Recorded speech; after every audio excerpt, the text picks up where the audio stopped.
Locutor dictos, dulces revueles.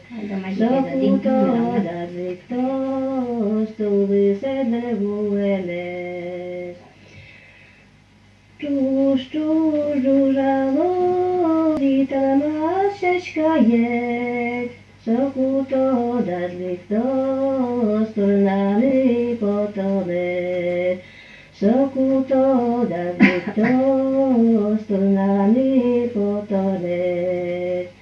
Şeçer vurlo, şeçer Clement. Sokuto dagito gure medle vuemer.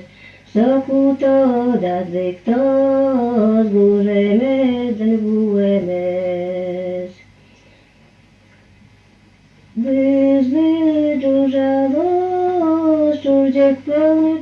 Удмурты говорят на языке пермской группы финно-угорских языков и населяют сегодня не только Удмуртскую АССР, но небольшими группами живут и на территории Татарской, Марийской и Башкирской автономных республик, в Кировской и Пермской областях, на Дальнем Востоке и в Сибири. Термин «удмурты» – само название народа.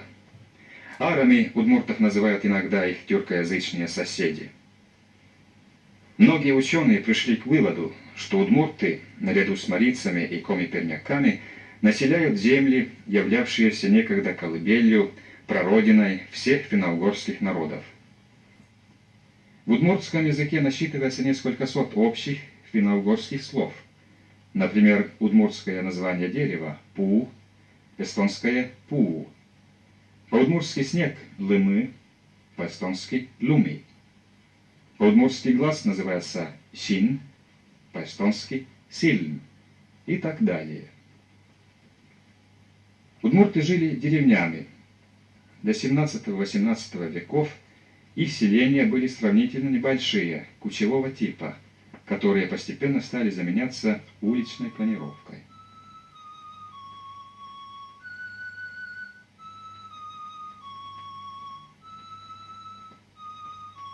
Деревни, по-удмуртски гурт, строились обычно у водоемов, на побережье рек, озер или у родников. И деревни, и усадьбы огораживали изгородью, либо из горизонтально лежащих жердей, либо плетенных из хвороста.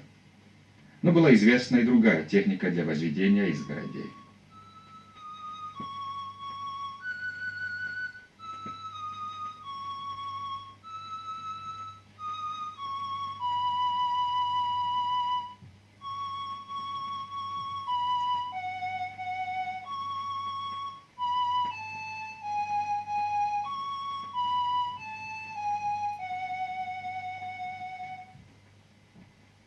В начале нашего века избу, корка, ставили фасадом на улицу. Против нее располагался обычно амбар, кенос, соединенный с избой высокой оградой и воротами. Во дворе, гитквась, против ворот стояли хлева, гит, коргит. Четырехугольный двор, ограниченный постройками и изгородью, был довольно обширным. Хлевов ставили несколько. Отдельно для мелкого скота, свиньи, овцы, и отдельно для крупного рогатого скота, а также конюшню для лошадей. Над хлевами располагались сенники, где хранили сено и солому. Кроме хлевов, двор окружали различные повети или навесы, под которыми хранились дрова, сельскохозяйственные орудия и хозяйственная утварь. Перед хлевом устраивали загон для скота. Особое внимание уделялось внешнему виду ворот, для которых подыскивали в лесу деревья особой причудливой формы. Усадьба, кроме избы, клети и хлева, включала также баню, мунчо и летнюю кухню, куала, обязательную постройку в каждой семье.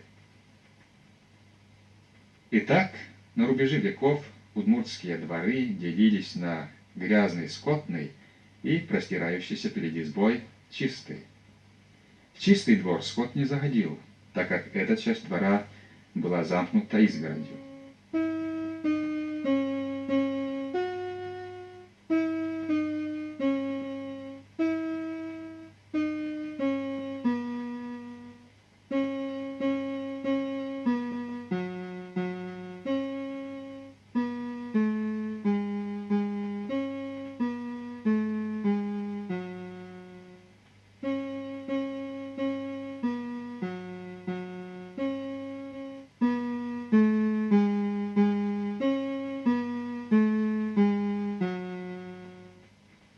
Воду скоту носили из ближайшего водоема, но иногда колодец мог быть и на скотном дворе. Нередко коров и лошадей на водопой пригоняли к реке. Корм скоту задавали по большей части в больших колодах, выдолбленных из толстого бревна. Овцам и крупному рогатому скоту корм закладывали в ясли.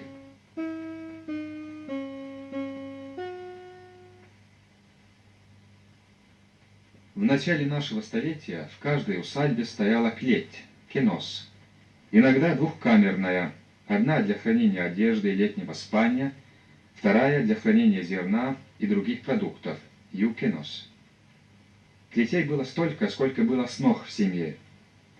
Клети строили либо под одной крышей с избой, либо отдельно. В клете, где хранили одежду, стоял сундук, привезенный невестой в день свадьбы. По стенкам и на подпотолочных жердях висели разноцветные покрывала, ковры. С весны и до осенних холодов члены семьи спали в тех кеносах. Местом для спания служили нары. Летом над ними натягивали полотняный полог, ын, чтобы защититься от мух и комаров.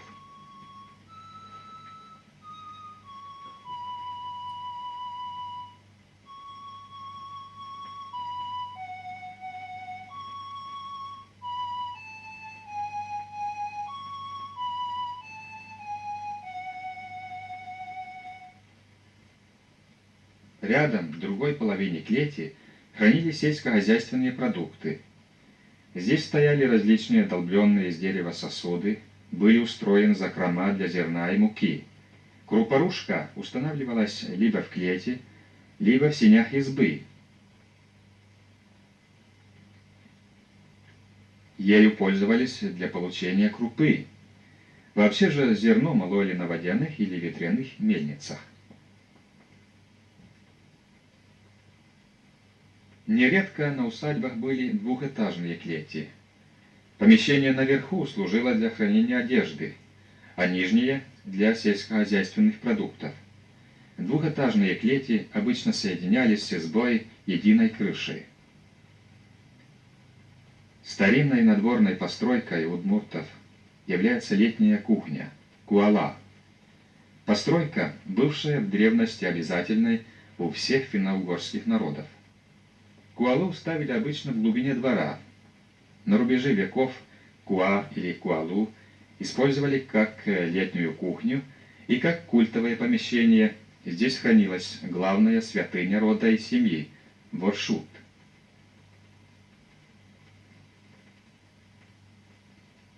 В заднем от двери углу куалы устраивалась полка – мудор, на которой стояла посуда для жертвоприношений и воршудный короб духа покровителя семьи.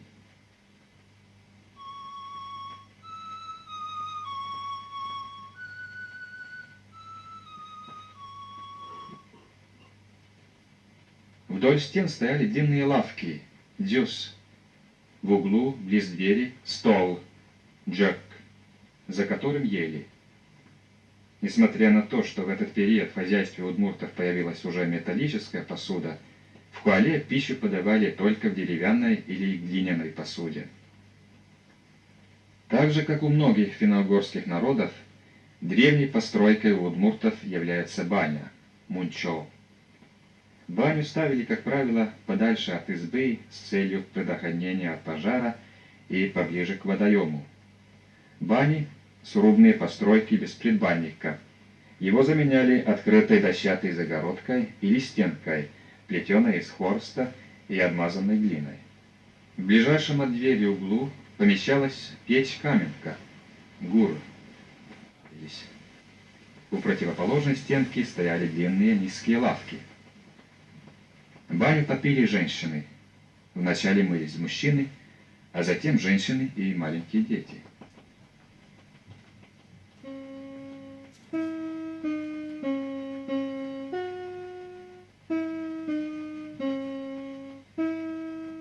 Изба, корка, с ее традиционной строительной техникой уходит в далекое прошлое, по меньшей мере в первые тысячелетия нашей эры. Жилище имело два помещения – жилое, корка-пуш, и сени, Куркась. Направо или налево от двери у стены помещалась глинобитная печь, гур, на деревянном основании. Около двери находилась большая лавка, баджин-дзюс, на которой обычно спали молодые. Это повсеместно распространенное явление у финно-угорских народов, живущих на севере Восточной Европы. По диагонали от печи в так называемом священном углу Тер-Серек стоял обеденный стол, джок. Четко было обозначено место хозяина во главе стола. Он сидел на стуле, пукон. Другие члены семьи сидели по обе стороны стола на лавках. Древней и традиционной частью жилища удмуртов, так же как и у других финно-угорских народов северной части Восточной Европы, является подполье, выжул, мурджол. Дверца в подполье вела из избы и со двора.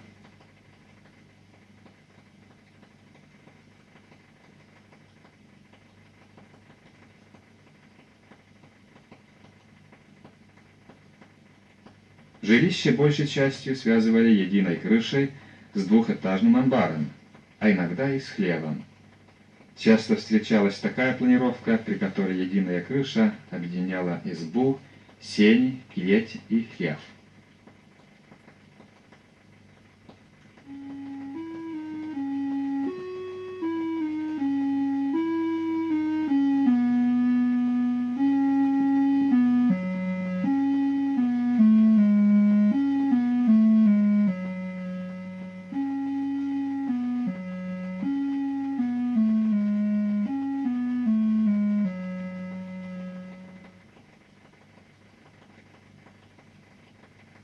Избу рубили не на усадьбе, а вдали от нее. Ставили сруб без фундамента, на 4 толстых обрубках. Оконные проемы прорубали позже, когда сруб был перевезен на усадьбу.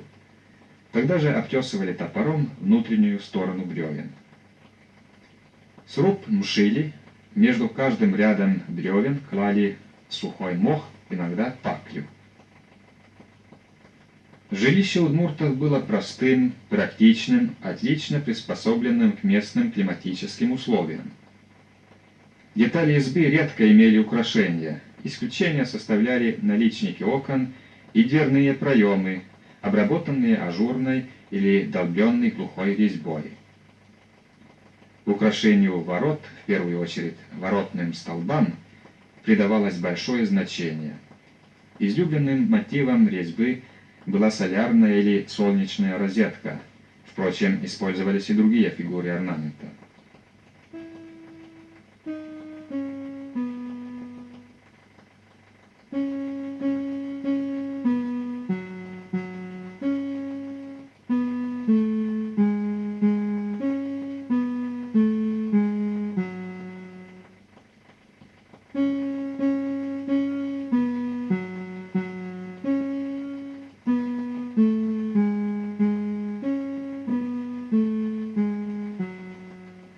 Удмурты – древние земледельцы. Отлично зная природные условия, умело используя севооборот, они получали со своих полей сравнительно хорошие урожаи. Неразлучным помощником земледельца была лошадь. Землю пахали как старинными двухлемешными сохами, пугеры с 2 оральниками и отвалом, так и новым плугом с железным отвалом. Известно удмуртам было и старинное пахотное орудие сабан. Старинная саха не имеет каких-либо существенных различий от того типа сох, которыми пользовались прибалтийско-финские народы. Лишь рассоха ее была более массивной и с более крутым изгибом. Для лучшего отваливания земли при пахоте использовали палицу. Наиболее распространенной зерновой культурой была рожь, дек. Кроме нее сеяли овес, ячмень, пшеницу, горох, полбу и коноплю. Древней традицией можно считать выращивание репы на подсечных делянках. Это было поле, разделанное из-под леса. Поле под рожь пахали дважды. В первый раз около Иванова дня, а затем двоили в первой половине августа перед посевом. Баранили рамной бараной, усы, с деревянными или железными зубьями. Подсеку после легкой спашки баранили суковаткой или плетеной бараной.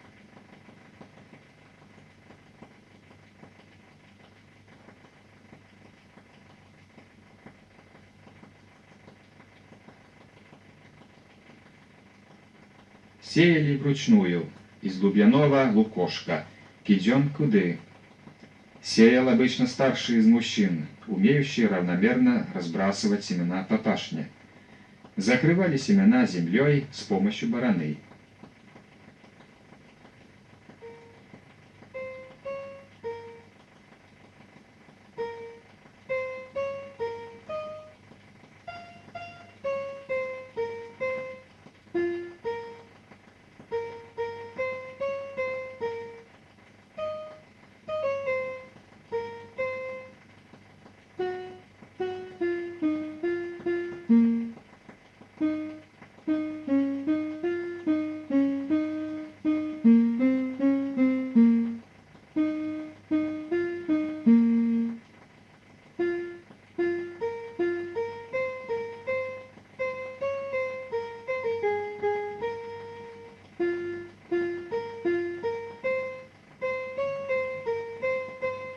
Уборка зерновых начиналась в конце июля или в начале августа, что зависело от погодных условий и созревания хлебов. Это был самый ответственный период в крестьянской жизни. В закрома должен был попасть весь урожай до единого зернышка. Чтобы обеспечить удачу в предстоящей уборке и принести благодарность за созревший хлеб, не начинали жатву без краткого моления, куяшкон. Жали обычно своей семьей, но на помощь могли прийти и родственники, и соседи. Глава семьи приносил жертву духу-хранителю земли Му-Клчин, ломоть ритуального хлеба и яйцо. В благодарность ему проливал на землю немного взятой с собой водки-кумушки. Эти же ритуальные действия проделывали и другие участники жатвы. Часть принесенной еды и питья уделяли духу-покровителю, остальное съедали сами. После того, как ритуал был окончен, начинали жатву. Старшая из женщин показывала направление, в каком пойдет ряд жниц, и начинала жать. За ней шли остальные. Жали серпом с зазубренным краем, сюрло. Вязали снопы и складывали их в бабки, суслон. В случае непогоды снопы в суслонах могли сохнуть несколько дней.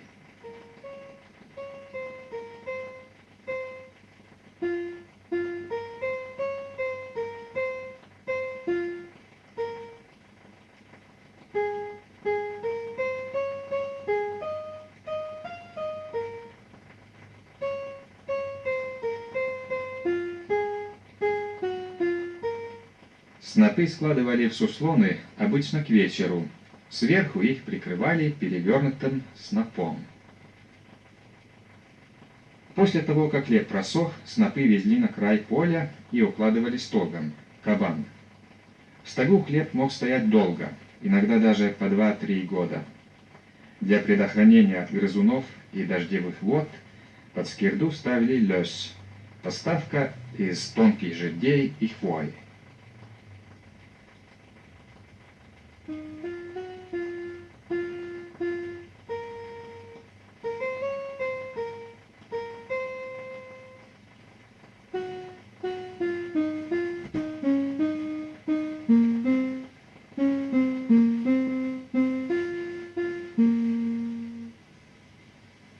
Целый день, поэтому брали с собой еду и питье, как правило, хлеб, нянь, яйца, курекпус, масло, вой, толокно, джожон и квас, сюкась.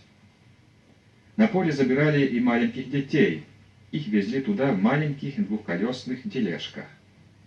На дворе усадьбы перед единым днем, 20 июля, по старому стилю, обмолачивали часть ржи, чтобы испечь хлеб на вину. С поля снопы привозили в телегах, в каждую укладывали до 100 снопов.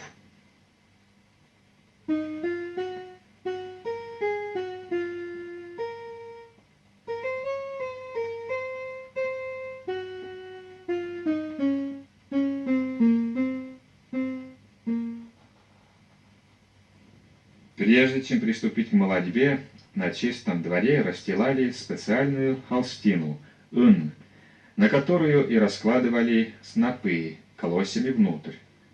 Молотили цепами и мужчины, и женщины, но обязательно попарно. Основную часть хлеба молотили осенью, снопы сушили в ригах и нередко молотили в гумне, не имеющего крыши, или на утрамбованной площадке близ риги. Цеп, кутес, имел то же самое устройство, как и цепа других земледельческих финно-угорских народов. Он состоял из ручки и била, соединенных ремешком.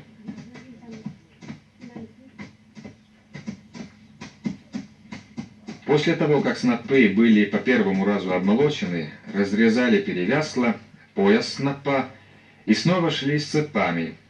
Затем снопы переворачивали, и обмолот шел до тех пор, пока все зерна не были вымолочены из колосьев.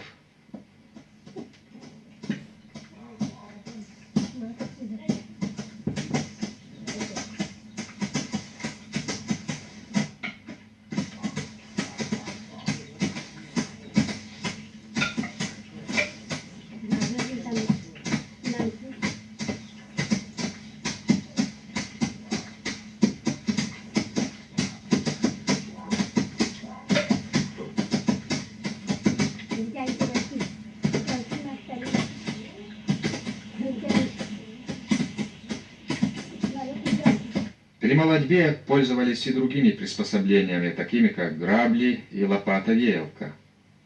При веянии лопатой тяжелые зерна отлетали дальше ворохом, легкие зерна падали ближе. Так при веянии одновременно происходила сортировка зерна.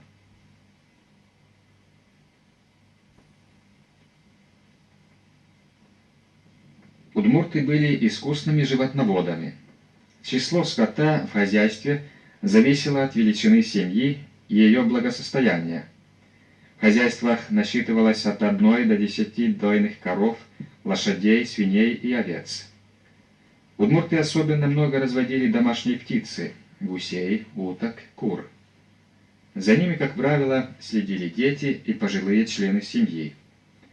Пас стада деревенский пастух за плату, собираемую со всей деревни. Кроме того, в помощь пастуху от каждой семьи по очереди выделялся человек. Коров выгоняли на пастбище ранним утром прямо из хлевов или специально огороженного места, куда сгоняли скот со всей деревни. Обязательными для пастуха были пастуший рожок и длинный кнут.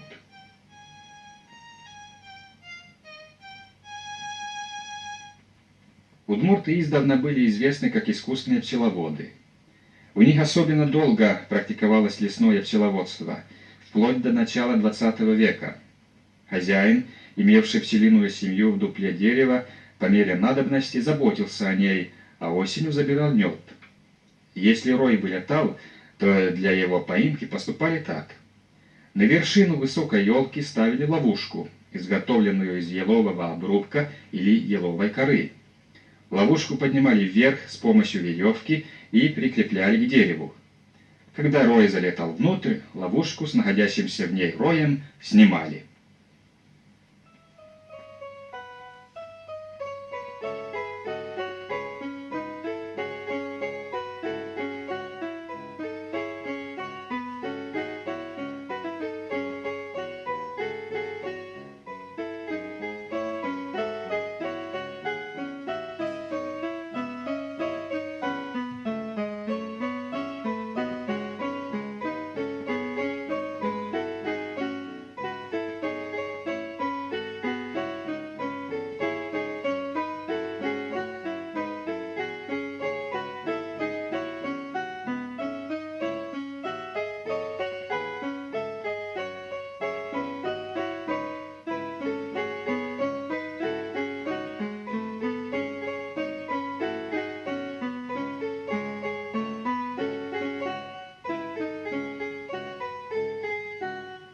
На рубеже веков пчел большей частью все же держали в выдолбленных колодах-лежаках.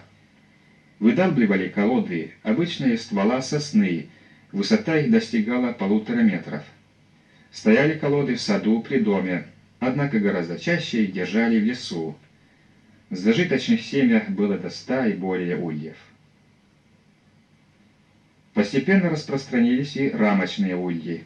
Пчельник нередко располагался поодаль от деревни, на лесной опушке, где ставили специальную постройку для хранения инвентаря с полуподвальным помещением, омшаником, в котором пчелы зимовали.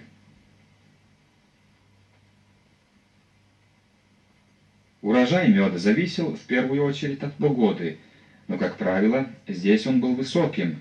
Нормой считалось снять с каждой семьи 2 пуда меда, 32 килограмма. Случались и более урожайные годы. Липовый удмуртский мед высоко ценился на ярмарках. При осмотре пчелиной семьи или при выемке меда пчеловод был одет в чистую холщовую одежду белого цвета. Реки в Удмуртии были богаты рыбой. Жители ловили в них щук, окуней, лещей и другие виды рыб. Для добычи существовало несколько орудий лова – удочки, бредни, мережи и другие. Мережи, ими ловили весной в половодье, плели из прутьев. Реку перегораживали заколом, в оставленные отверстия вставляли мережи, и рыба в поисках выхода попадала в ловушку.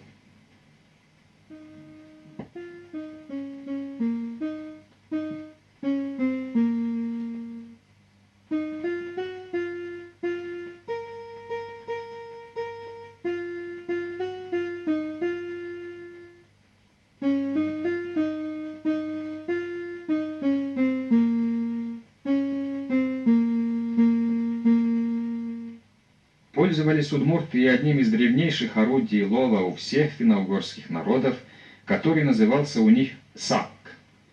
Он выглядел как большой сачок. На треугольную раму прикреплялся сетевой мешок, а ручкой служила длинная палка.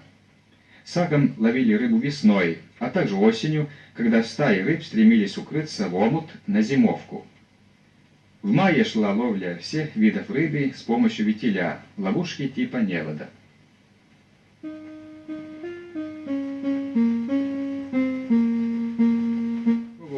Достигли удмурты в выращивании конопли и льна.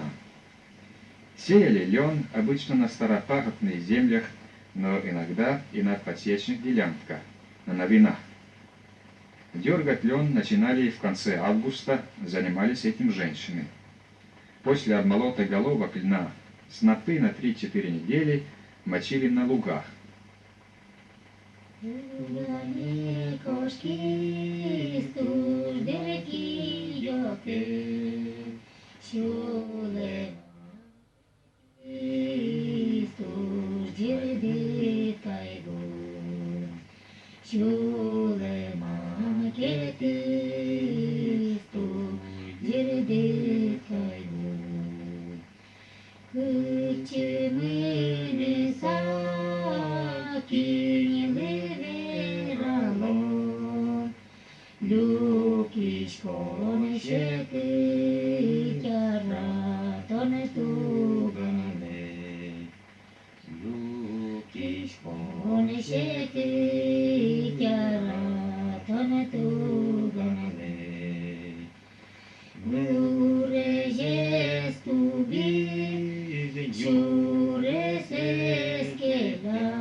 После мочки лен хорошо просушивали в бане и сразу начинали мять.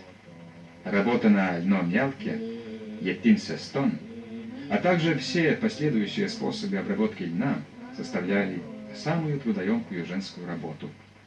Для того, чтобы отделить волокно от кострики, женщина, держа пучок льна в левой руке, быстро рубила его билом на мелки правой рукой.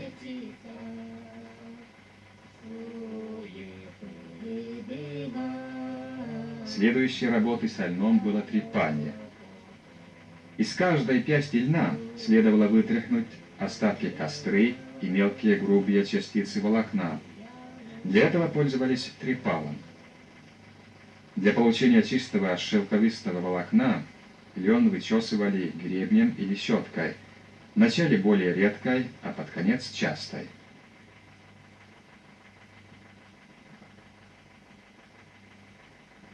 Вычищенную кудель аккуратно свертывали в пасмы.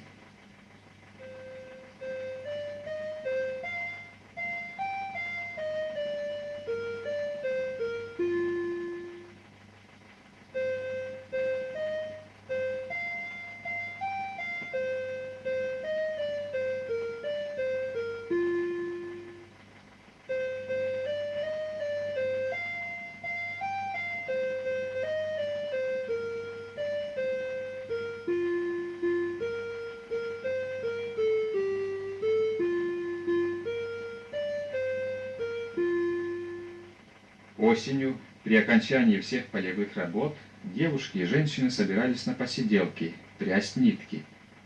Приходились прядениями в ту семью, где ожидалась свадьба, чтобы помочь невесте наполнить ее свадебный короб.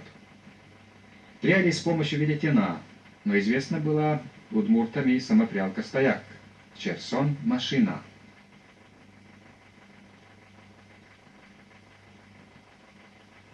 Для того, чтобы льняную пряжу как следует отбелить, сплетенные нитки закладывали в большие котлы и кипятили с золой, после чего прополаскивали холодной речной водой.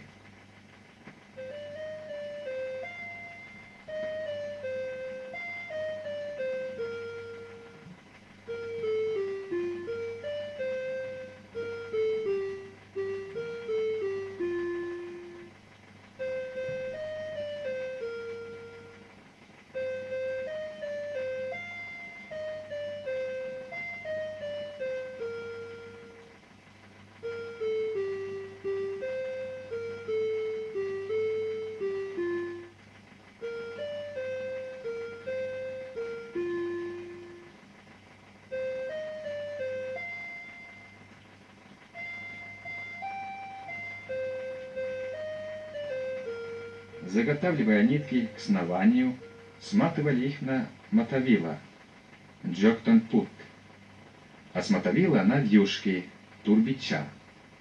В том случае, если готовили для ткани разноцветные нитки, для каждого цвета брали отдельную вьюшку.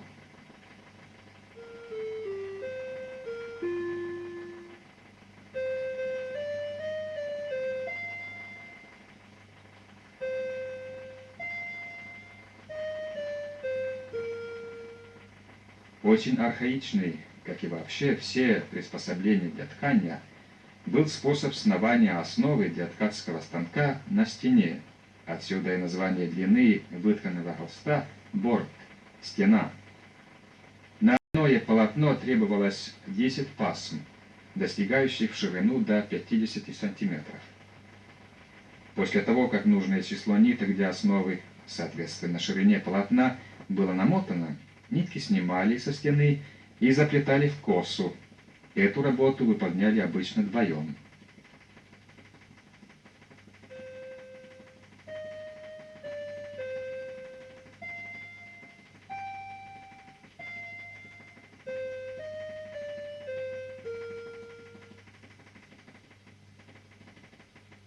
Нет точных данных о времени появления удмуртов ткацкого стана.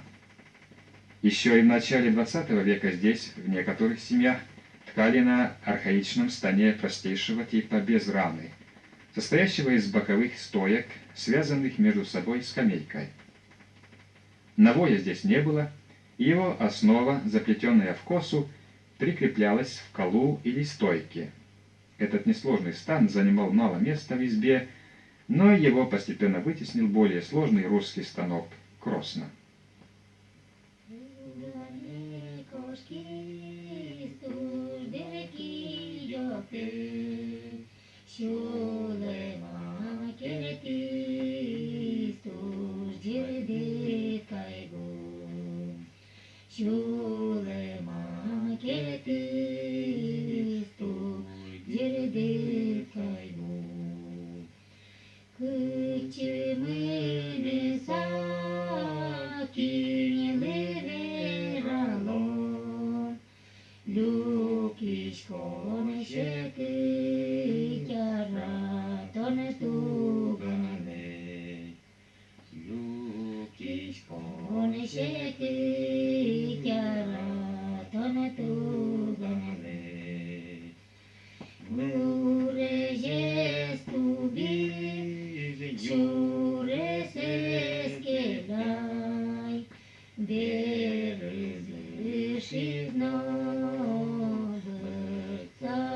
Ткали женщины ранней весной.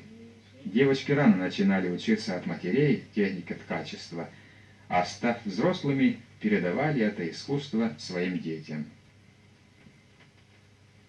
Удмуртам были известны самые разнообразные виды техники ткачества: браная, переборная, выборная, многоремизная, закладная, которые широко использовались в изготовлении одежды, скатертей, различных накидок и подстилок. Особого мастерства южные удмурты достигли в изготовлении ковров. Ими украшали избы и клети, служили ковры и постельными покрывалами. Ковер занимал центральное место в приданом невесты, его особенно придирчиво разглядывали гости и родственники, собравшиеся на свадьбу.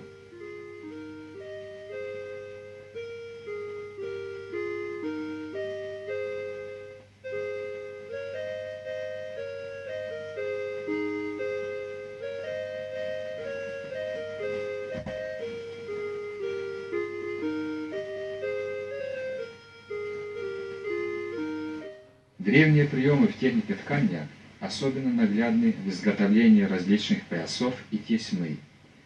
Ткали пояса с помощью особых квадратных дощечек с дырочками. Их брали от 6 до 12 штук, в зависимости от того, какой ширины должен был быть пояс. Основу пояса одним концом прикрепляли к стене, а второй конец ткачиха привязывала к своему поясу. Благодаря дощечкам можно было менять отверстия между нитками утка. Получался зев, в который и пропускали уток, прибивая его затем деревянным ножичком.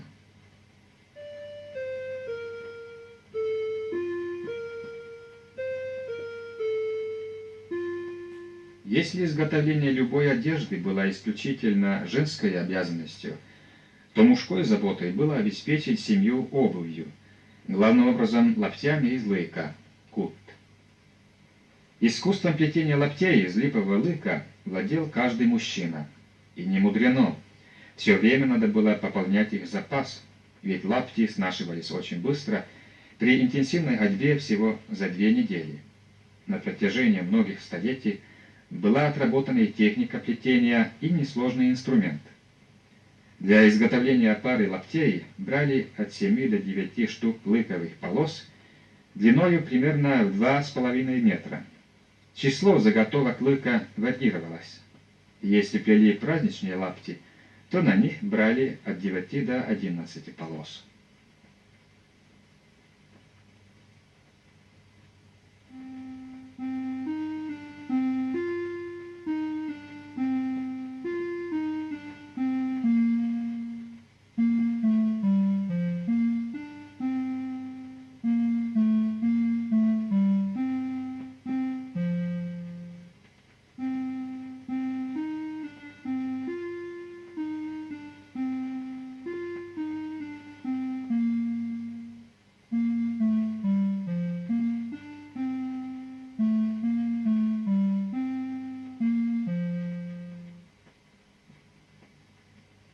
В течение всего зимнего периода мужчины занимались домашними ремеслами. Из дерева, бересты, прутьев и лыка изготовляли всевозможную утварь и орудия труда, которые должны были быть не только практичными, но, по народным понятиям, и красивыми, ладными.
Основу питания удмуртов составляли зерновые и молочные продукты. Входили в их рацион, конечно, и мясо, и рыба. На рубеже веков хозяйки готовили только традиционную пищу, в том числе пекли разнообразные хлебные изделия, лепешки, пресные ржаные ватрушки с начинкой, пироги, блины и так далее. Муку для теста просеивали через сито, затем очень тонко раскатывали тесто и заполняли начинкой, мятой картошкой, смесью яиц и лука. Начинкой могла быть и другая смесь – лук, сырая картошка, яйца или творог. Ватрушки пекли в печи на поду, свежие они были особенно вкусными.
Стол, за который садилась есть вся семья, стоял в красном углу избы, по диагонали от печи.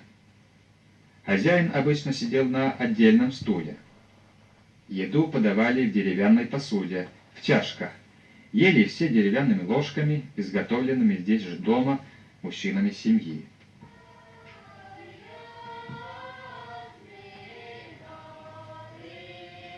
Осенью, обычно после завершения всех полевых работ, в деревнях играли свадьбы.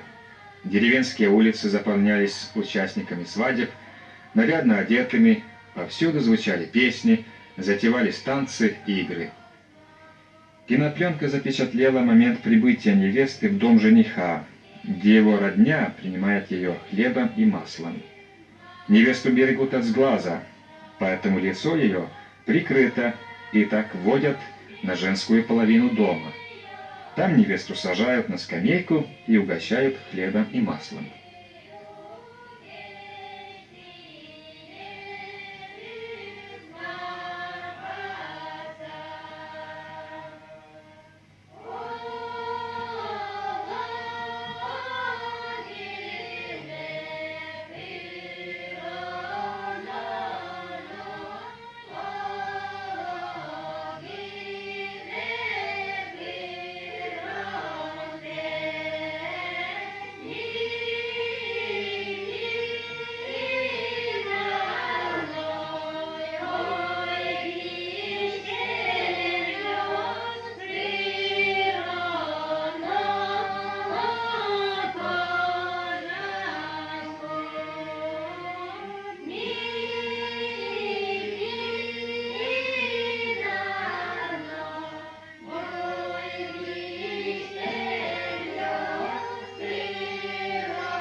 В доме жениха торжественно открывали сундук с приданым.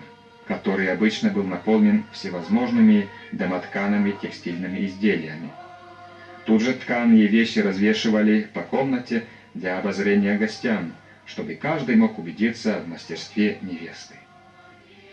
Дом, в котором справляли свадьбу, постоянно был полон песен. В них прославляли трудолюбие невесты, воспевали ее богатые приданые.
Существенным моментом свадебной церемонии было надевание молодухи женского головного убора – вилькен изян.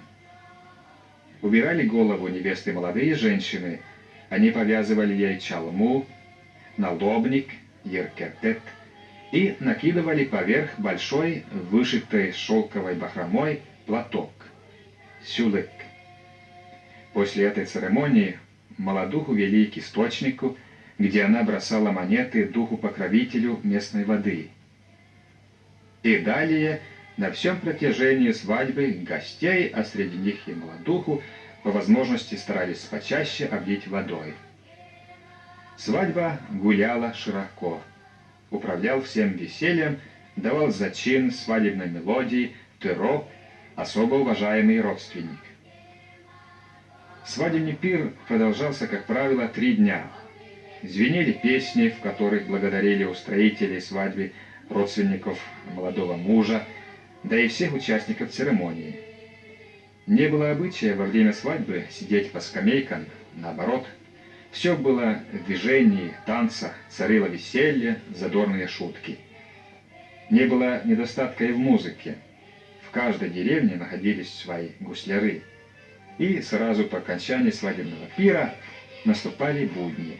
Дни напряженного крестьянского труда.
Документальный этнографический фильм, который вы сейчас посмотрели, является попыткой показать жизнь и трудовую деятельность южных удмуртов на рубеже веков.